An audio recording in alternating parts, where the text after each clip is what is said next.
Bonjour à chacun. Voilà. J'ai une pensée émue pour les deux enfants pour qui on a chanté Joyeux anniversaire. On les a vus quelques heures après leur naissance. Il y a donc un certain nombre d'années maintenant. Voilà. Bien, donc la fin de l'année est souvent l'heure des bilans. Bilan d'activité, bilan financier, inventaire, etc. Et pour les scolaires, ce n'est pas à la fin de l'année calendaire, mais c'est à la fin de l'année scolaire, c'est-à-dire vers le mois de juin. Pour notre monde, après des années difficiles marquées par le Covid, comme chacun sait, l'année 2023 est aussi assez sombre, avec les guerres en cours en Ukraine et au Moyen-Orient, et avec des tensions liées au climat, etc. Pour nous, chacun peut aussi s'arrêter et dresser un bilan de l'année écoulée. C'est un exercice que je nous encourage à faire paisiblement chez nous. Mais pour aujourd'hui, je vous propose un exercice un peu du même type, mais centré principalement sur Dieu et ses relations avec nous, et aussi centré sur certaines conséquences pratiques pour notre vie. À partir d'un psaume, le psaume 103, nous allons examiner un bilan non exhaustif des ressources que David, le roi David, avait trouvées en Dieu. Et nous examinerons aussi les conséquences pratiques pour sa propre vie à lui. Et je vous propose ce matin donc de participer pratiquement à ce bilan.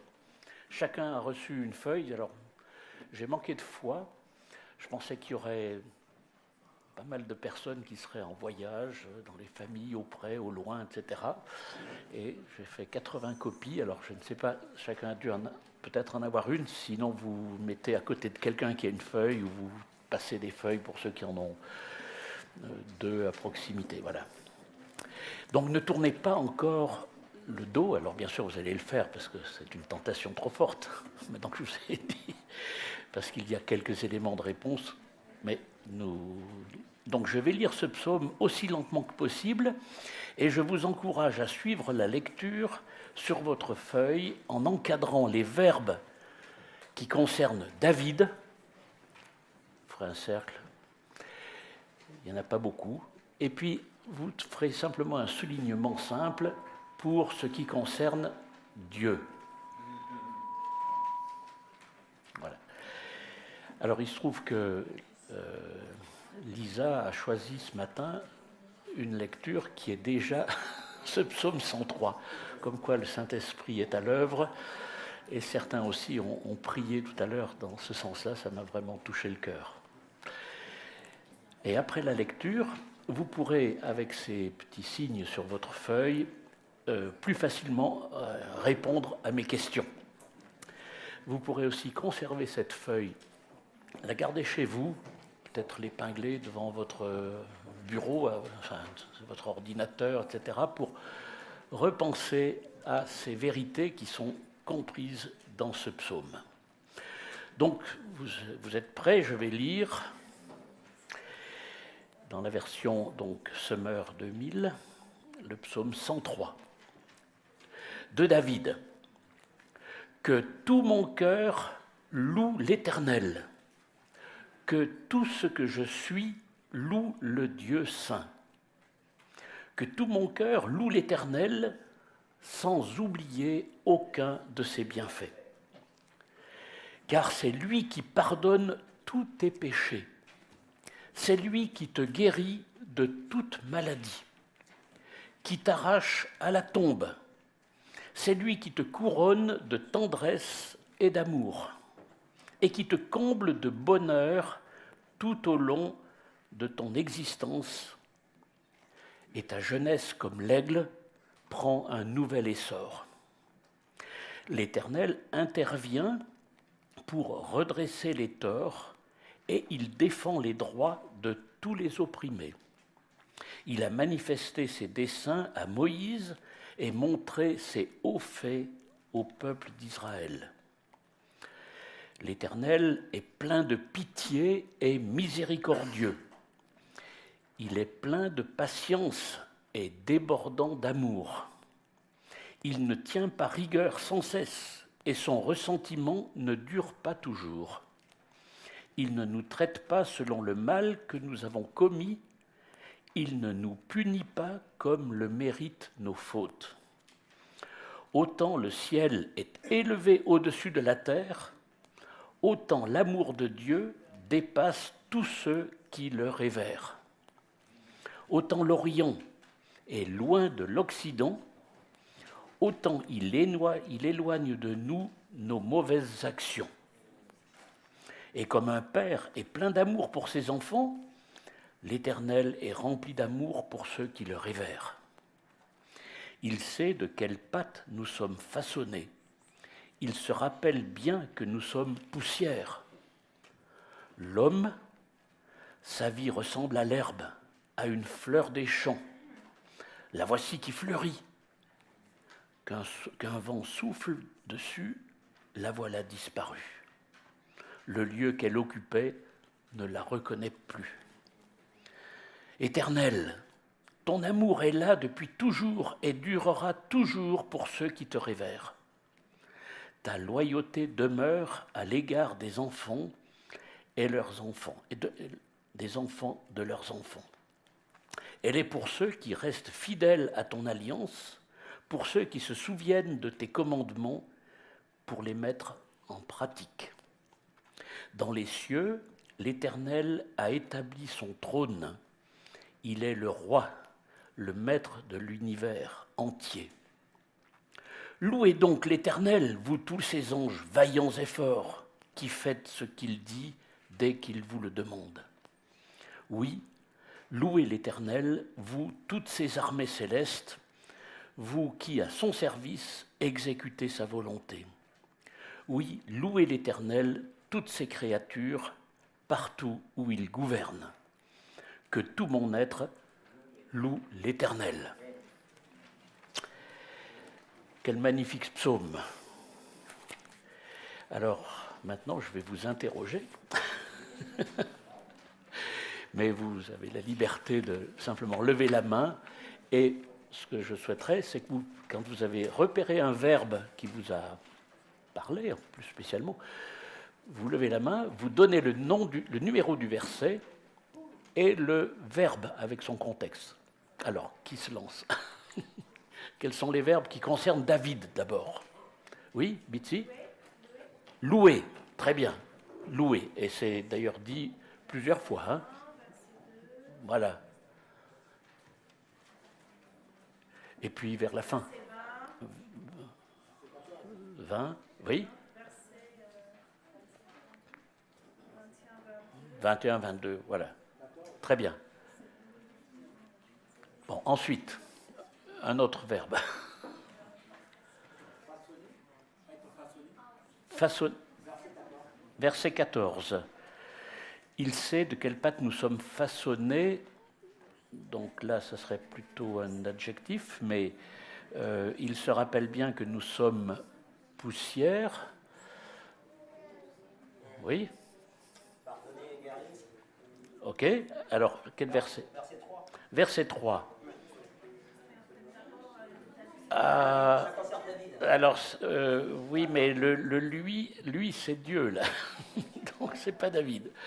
Alors, un autre verbe qui pourrait concerner David.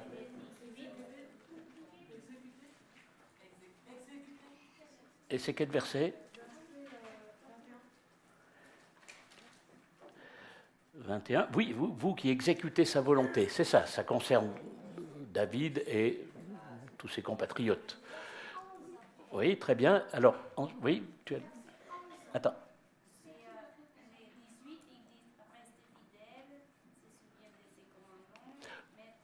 Très bien. Le verset 18, effectivement, elle est, donc ses promesses, sa loyauté plutôt, elle est pour ceux qui restent fidèles. Donc, restez fidèles. Ça, c'est important. Restez fidèles à ses commandements. Ensuite, verset 11. Ceux qui le révèrent, très bien. c'est un verbe qui était un peu caché. Ce qui le révère. Le 10. Le mal que nous avons commis. Voilà. Ce que nous avons commis. C'est ce que David a commis, ce que nous commettons. Bon, alors, peut-être qu'il y en a d'autres. Maintenant, Dieu. Alors là, la liste elle est plus longue. Je vous écoute. Levez la main. Pardonne. Alors, on va dire un à la fois, parce que... Donc, pardonne, très bien. Ensuite, alors, bon, tu as dit guéri, donc on va tout de suite honorer la réponse. C'est le verset 3. Oui. Verset 4. Voilà, il t'arrache à la tombe et il te couronne de tendresse et d'amour. Oula, ça j'aimerais bien. Hein. Oui. Oui. C'est quel verset? Verset 5. Il te comble. Oui, il te couronne. Oui, verset 5. Oui, il te comble de bonheur. Tout à fait, très bien.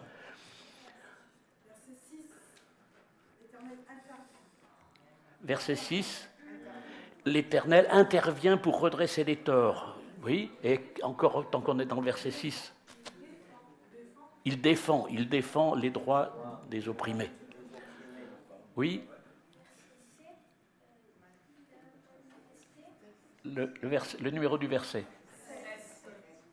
7.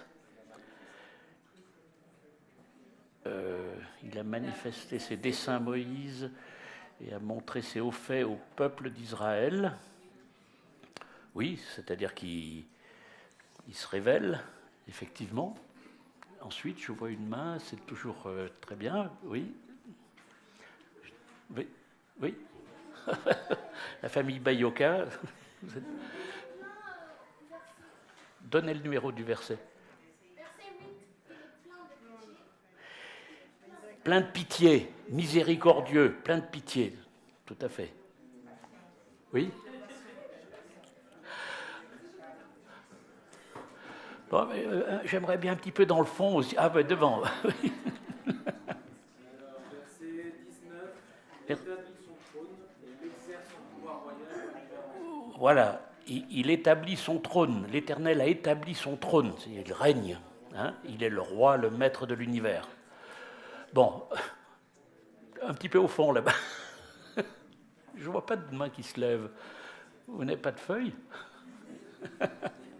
Bon, vous avez compris qu'il y a beaucoup de verbes qui concernent Dieu. Voilà. Donc, nous allons poursuivre. Donc, ce qui concerne David, je vais y revenir, c'est que David, il dit que tout mon être,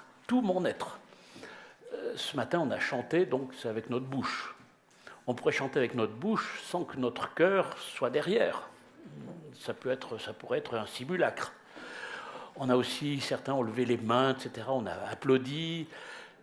Ok, c'est très bien, mais c'est aussi notre cœur qui doit louer et applaudir. Hein. Ce n'est pas seulement les manifestations extérieures, mais il y a aussi les manifestations intérieures.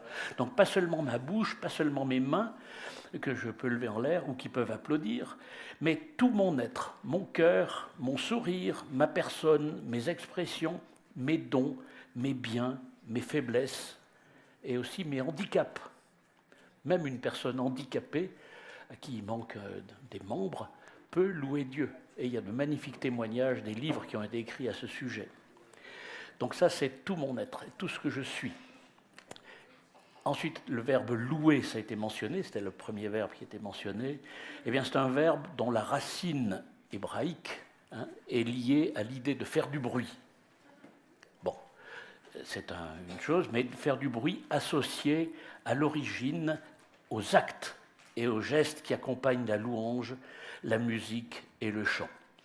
Et la Bible tout entière est ponctuée d'exclamations de louange qui jaillissent spontanément de la joie qui caractérise la vie du peuple de Dieu. Vous n'avez qu'à lire les psaumes, par exemple. Voilà.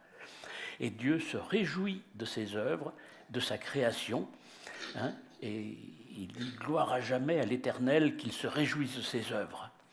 C'est dans le psaume qui suit le psaume 104, ce verset. Il y a aussi beaucoup d'autres textes que je pourrais citer. Et toute la création, y compris les anges, exprime leur joie par la louange. Même dans le livre de Job, qui est un livre assez sérieux et triste par moments, eh bien, il parle des étoiles et des anges qui louent l'Éternel. Le livre de l'Apocalypse aussi, et c'est très bien parce que ça a été lu par Esther tout à l'heure, le chapitre 4, en versets 6 à 11, qui nous parle des représentants du peuple de Dieu. Les 24 représentants du peuple de Dieu se prosternent devant celui qui siège sur le trône et adorent celui qui vit éternellement. Ils déposent leur couronne devant le trône en disant « Tu es digne, notre Seigneur, notre Dieu, qu'on te donne gloire, honneur et puissance, car tu as crié tout ce qui existe, car tu as créé tout ce qui existe, l'univers entier doit son existence et sa création à ta volonté. » Donc vous voyez que c'est vraiment important, ce verbe louer l'Éternel, c'est central dans tout ce qu'on a chanté ce matin et ce qu'on a lu. Il y a un autre élément qui concerne David, toujours, sans oublier aucun de tes bienfaits, que tu loues sans oublier aucun de ses bienfaits. Et ces bienfaits sont nombreux, comme nous venons de le voir, avec tous les verbes que l'on a mentionnés pour Dieu. Mais combien souvent on est discret sur le bénéfice que l'on retire de la communion avec Dieu. On est béni de milliers de facettes, de manières, et on s'en rend même plus compte, même pas compte. Eh bien, David nous exhorte à ne pas oublier les bienfaits de Dieu. Voilà. C'est pas toujours facile, c'est tellement banal, mais prenons une chose toute simple, notre pain quotidien. Autant que je sache, aucun de nous n'est dans la disette, dans la souffrance, mais c'est un bienfait sans nom. Combien dans le monde aujourd'hui n'ont pas ce privilège et ne peuvent pas prier avant le repas pour dire merci. Mais nous pouvons le faire et je vous exhorte à le faire, même pas forcément publiquement, mais au moins dans votre cœur quand vous êtes au restaurant d'entreprise, etc. C'est un geste de reconnaissance. David nous y exhorte. Et selon les versets 17 et 18, tout ce qui est dit sur Dieu dans la suite des deux premiers versets s'applique, selon versets 17 et 18, à ceux qui se souviennent des commandements pour les mettre en pratique. David nous rappelle que la parole de Dieu, les commandements de Dieu ne sont pas là comme ça pour occuper de la place dans un livre. Ils sont là pour être mis en pratique au quotidien. Pas seulement le dimanche quand on se réunit pour le culte, mais le lundi matin quand on est dans le métro, le lundi matin quand on rencontre les collègues, le lundi matin quand on doit rendre des comptes à son patron ou que les contacts ne sont pas forcément toujours très fluides. Il faut même dans ces cas-là se souvenir des commandements pour les mettre en pratique. Les promesses qui sont dans ce psaume sont d'une certaine manière des promesses conditionnelles, c'est-à-dire qui nécessitent un engagement de notre part et un souvenir de notre part pour les mettre en pratique. Voilà. Alors, louer Dieu, toutes ses créatures, partout où il gouverne. Sous-entendu, dans notre vie publique, comme dans notre vie personnelle, et je dirais même comme dans le secret de notre cœur. Personne ne va voir le secret de votre cœur, sauf l'Esprit de Dieu. Mais on doit louer l'Éternel même dans le secret de notre cœur, quand personne ne va le voir autour de nous. Ce n'est pas toujours facile non plus, mais nous y sommes exhortés par David. Alors, David souligne aussi quelque chose de particulier, c'est que nous sommes, et nous le savons bien, des créatures éphémères. Même si nous avons la promesse de la vie éternelle, mais sur terre, nous savons bien que nous ne dépasserons pas sauf peut-être quelques-uns dans cette salle, je ne sais pas, à la centaine d'années, pas aujourd'hui, mais il y a personne n'a 100 ans aujourd'hui, mais peut-être que plusieurs parmi nous pourront dépasser la centaine d'années, mais peu. Donc notre vie, elle est éphémère. Hein. L'homme, sa vie ressemble à l'herbe, à une fleur des champs. La voici qui fleurit. Et là, on est en extase devant la création, devant une fleur qui s'épanouit. Mais qu'un vent souffle dessus, et la voilà qui disparaît. Donc notre vie est éphémère. C'est quelque chose qui doit aussi être pris en compte dans nos réflexions et dans nos comportements. Et en particulier, il peut arriver qu'un être cher, et nous sommes tous concernés un jour ou l'autre, qu'un être cher nous quitte, meurt. Ça fait partie des réalités de notre vie terrestre. Et David nous le rappelle discrètement au verset 17 et versets 15 et 16. Pardon. Mais venons-en maintenant à Dieu, puisqu'on a vu que la liste était très longue, mais ça va être relativement rapide. Vous connaissez l'histoire du roi David. David a bien connu les côtés sombres de la vie. Il a bien expérimenté le péché qui l'a séparé de Dieu, l'adultère, le crime. Il a expérimenté et côtoyé le vieillissement, la maladie, le gouffre de la mort qui fait son œuvre, comme pour chacun. Il a aussi constaté le côté éphémère, comme je viens de le dire, de l'herbe qui sèche. Pourtant, David se ressaisit et il se laisse pénétrer par toutes les belles réalités nouvelles que Dieu lui a données d'expérimenter, ou de commencer à expérimenter au travers de tout son parcours de vie et de ses épreuves. Et son cœur déborde alors de louanges et de gratitude. La parole et le Saint-Esprit nous incitent aujourd'hui à bénir Dieu et à le remercier de tout notre cœur pour toutes ces réalités évoquées par David et que nous parcourons dans ce texte. Ce qui est dit sur Dieu dans ce psaume trouvera sa pleine réalisation au retour de notre Seigneur Jésus-Christ. Tout ce qui est dit dans ce psaume n'est pas encore, certains aspects sont encore prophétiques. Mais ces affirmations de David sont là pour nous encourager à fonder notre foi et notre espérance sur Dieu au travers de Jésus-Christ et non pas sur le monde, de manière simple. Et voilà ce qui concerne la louange. Au verset 3, David nous dit que première vertu de Dieu pour nous, vis-à-vis de nous, c'est qu'il pardonne tous nos péchés. Et David en sait quelque chose, il a expérimenté ce pardon. Vous connaissez tous son histoire. Sinon, vous relisez ces épisodes où le prophète Nathan vient lui rappeler ses méfaits et qu'il conduise finalement à la repentance. Verset 3, David nous dit qu'il te guérit de toute maladie.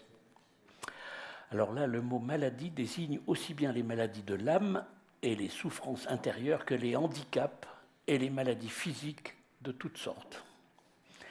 David a été affligé de tourments intérieurs et déjà durant sa vie, Dieu l'a guéri.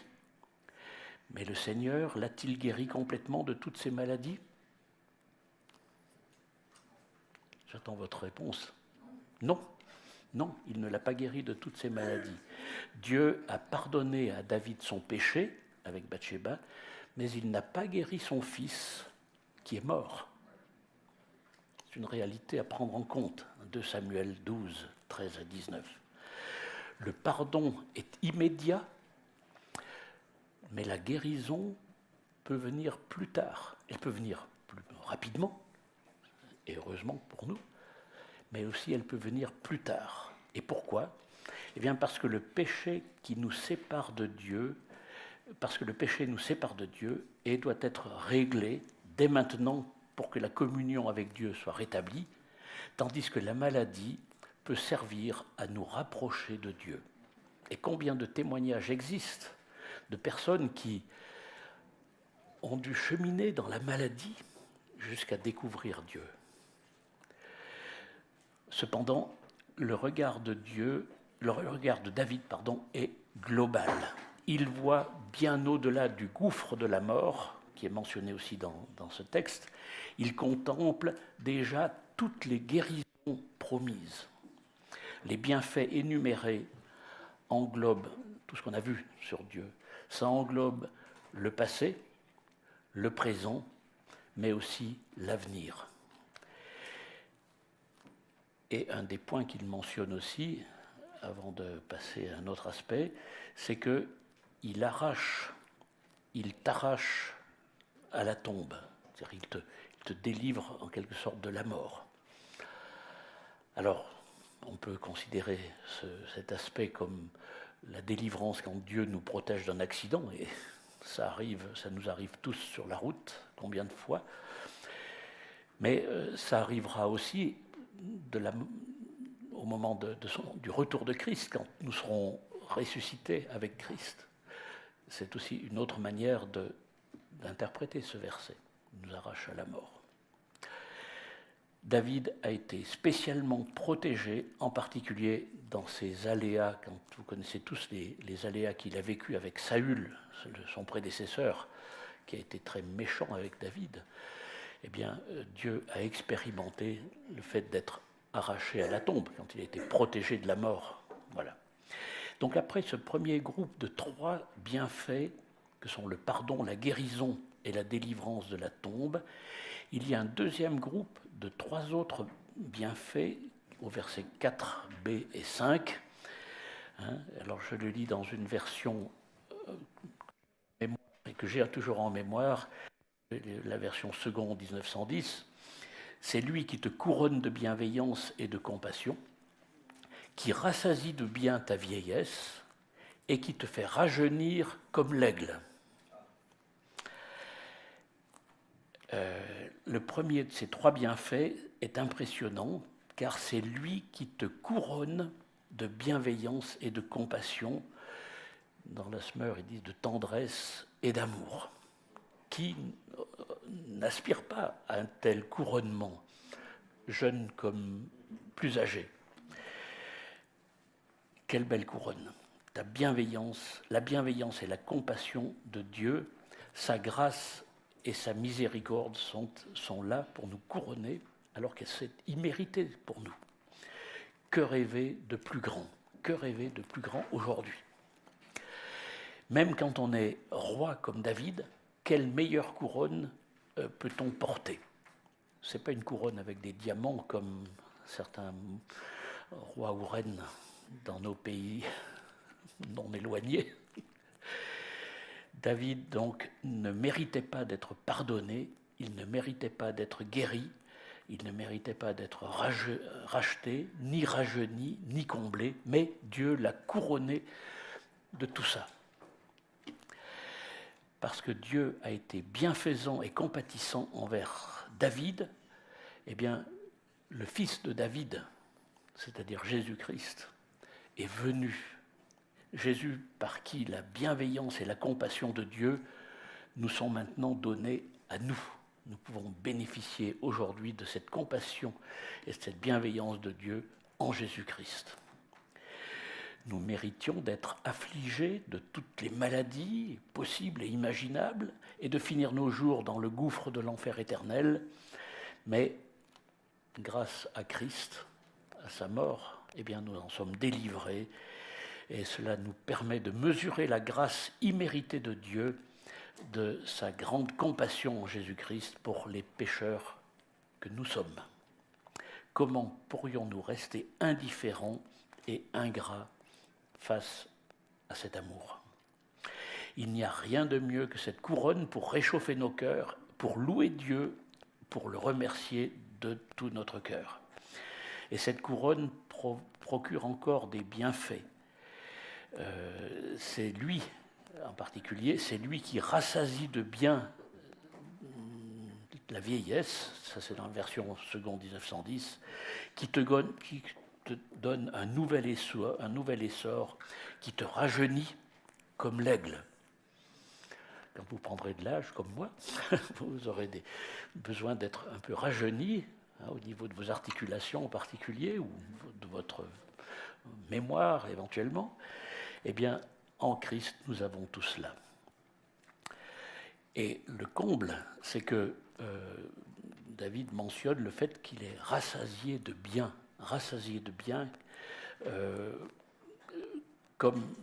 c'est comme quelqu'un qui est invité à un très grand banquet, un très grand réveillon, et qui est invité à manger à satiété des plats de luxe, que je ne citerai pas. Donc il est plutôt rare aujourd'hui d'envisager la vieillesse comme un grand festin d'abondance. C'est pas le langage qui se trouve dans la bouche des personnes âgées. Voilà. En vieillissant, nous craignons plutôt de voir apparaître des problèmes de santé et de voir nos facultés diminuer. Mais David, lui, il se voyait rajeunir comme l'aigle qui change son plumage pour avoir l'air plus jeune et plus beau. Bien sûr, David a vieilli, il a perdu ses capacités, il est devenu faible et fatigué.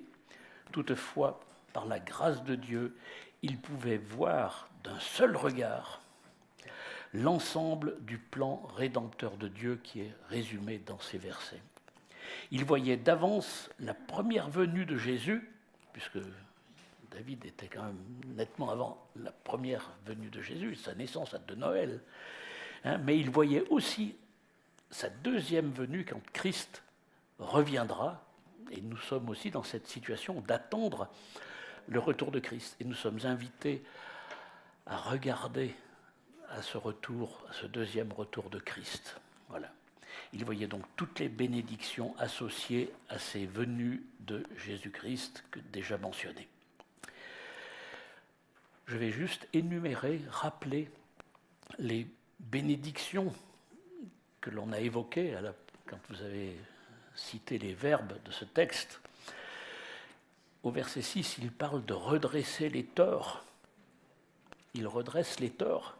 Alors, il y a des torts aujourd'hui qui ne sont pas encore redressés, mais nous avons la promesse que ces torts seront redressés, qu'il fera justice.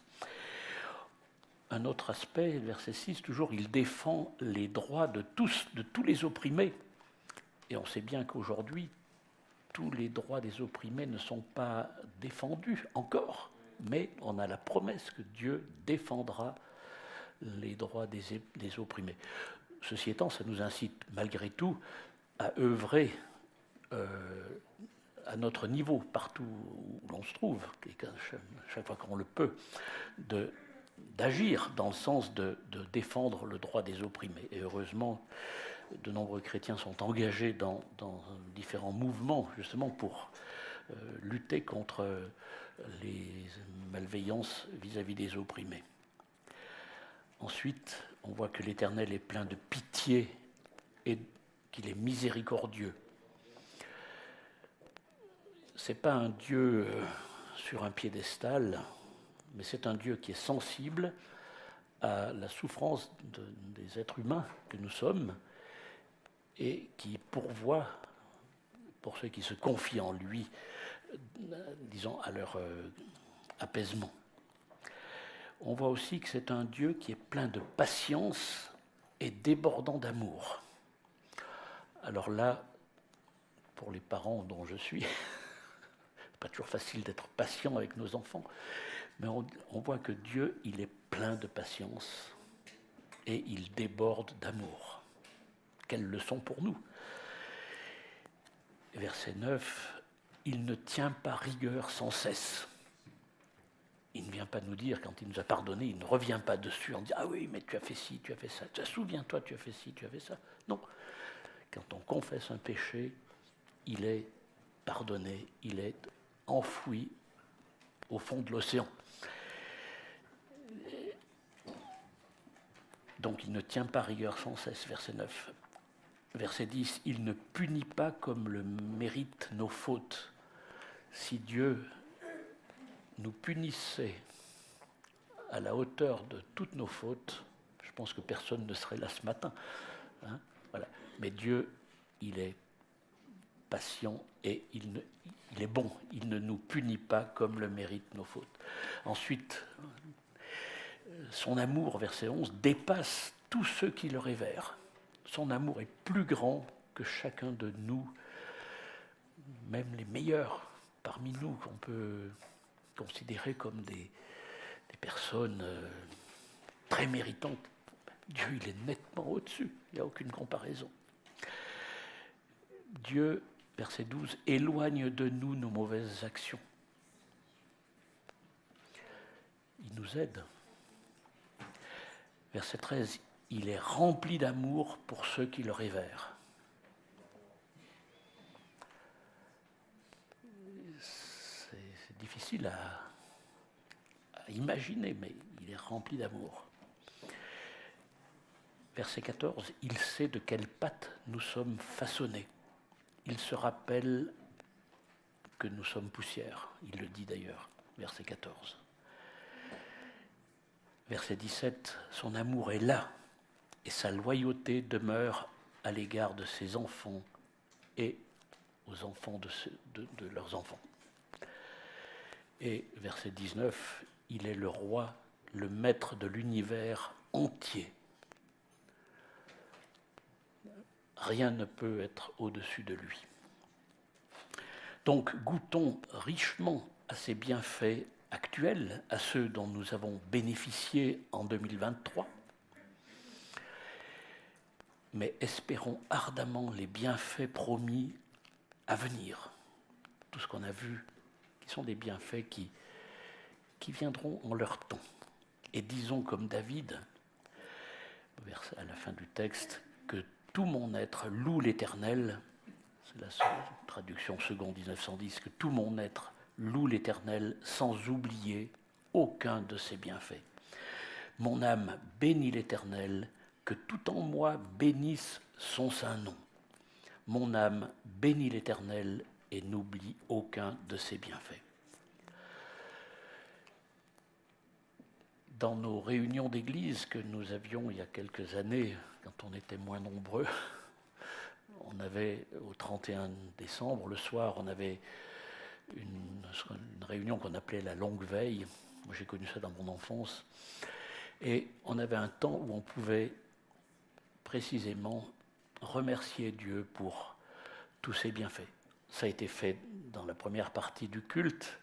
On ne va pas le refaire maintenant, mais si un ou deux voulaient, au nom des autres, remercier Dieu pour tous ses bienfaits de l'année 2023, eh bien, il pourra me précéder. Je terminerai ensuite et nous chanterons ce cantique « Je louerai l'Éternel », qui est pas un vieux cantique, mais je n'ai pas trouvé dans les cantiques récents des textes qui reprennent la parole littéralement. Donc voilà, donc si un ou deux veulent prier dans le sens de remercier Dieu, de le louer pour tous les bienfaits de 2023, qu'il y aille maintenant, prions.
Dans le bloc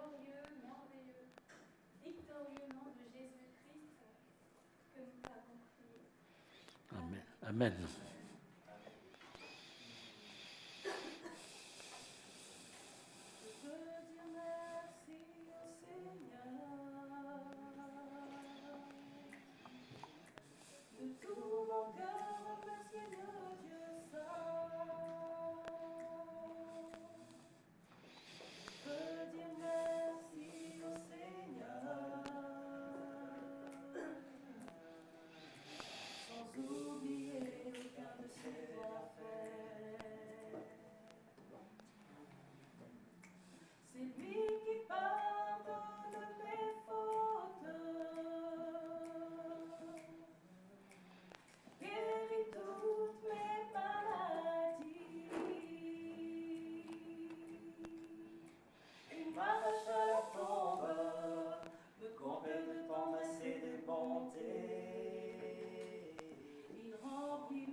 Amen. Et Seigneur, on veut vraiment te louer et t'adorer pour ton accompagnement, pour ta grâce, pour ton amour manifesté dans combien de situations, Seigneur, en 2023. Seigneur, pardon pour toutes les fois où nous oublions ton intervention, où nous négligeons de te remercier, nous négligeons de témoigner de ton action. Mais Seigneur, nous inclinons devant toi. Et nous voulons te remettre, Seigneur, cette fin d'année. Nous voulons aussi te remettre cette nouvelle année qui est devant nous, en te demandant de la bénir richement, d'être auprès de tous ceux qui te cherchent, qu'ils puissent te trouver durant cette nouvelle année, Seigneur. Et tous nos contacts, Seigneur, tu les connais. On te les remet ce matin. Bénis aussi notre pasteur, bénis toute sa famille, bénis tous ceux qui sont en voyage ou qui sont absents, Seigneur, que tu les bénisses aussi richement. Et que tu sois glorifié dans notre vie durant toute cette journée. Au nom de Jésus. Amen. Et j'invite les musiciens à venir pour le chant du dernier cantique. Et pendant qu'ils s'installent, je veux juste rappeler un petit témoignage que j'ai déjà donné. Non, laisse. C'était à l'enterrement de ma monitrice d'école du dimanche, qui est décédée il y a 2 ans. Et j'ai assisté à ses obsèques par Zoom. Et elle donnait le témoignage de sa grand-mère. Je l'ai déjà dit, vous l'avez déjà entendu, mais je le répète parce que c'est vraiment touchant. Sa grand-mère, elle était estropiée, elle ne marchait pas. Elle n'arrivait pas à marcher, c'est pire que moi. Hein. Et puis elle chantait faux, mais elle chantait toute la journée. Alors elle disait à sa petite fille, quand je serai auprès du Seigneur, je marcherai et je chanterai juste. Voilà. Voilà.